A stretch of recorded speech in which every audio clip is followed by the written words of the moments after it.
Tapos ang lakad mo. Magpahinga na kayo. Bukas, siguro natin yung kalaban natin. Para hindi natin kalaban ng iusin mo lang natin sa Titanggol at sa Marites. Gusto ko yung talang iligtas. Pero hindi po ko kaya iligtas. May sugat pa ako, kaya nabaril ako kanina.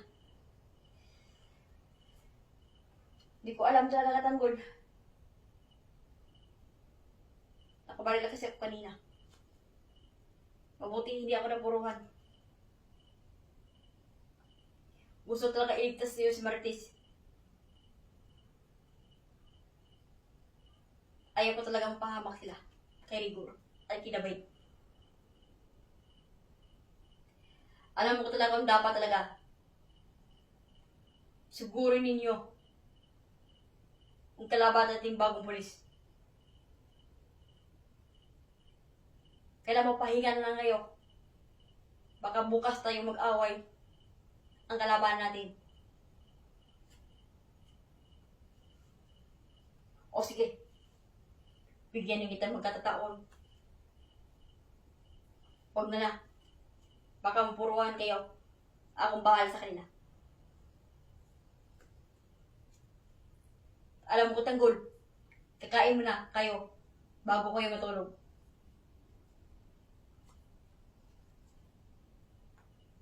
Kawawa naman si Marites, hindi natin tulungan. Dito sa Quiapo na to, ligtas kayo lahat. Si Jesus Nazareno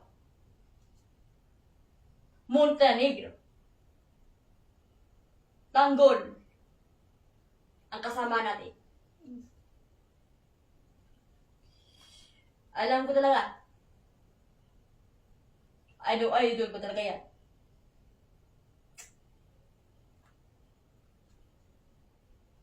Hindi dapat na ating kasama natin. Alam ko talaga yung style niya. Di ba ako sabi ko sa'yo, pwede natin kasama natin si Tanggol. Pati mayor natin kasama natin sila. Bagong kasama natin ito sila si Tanggol.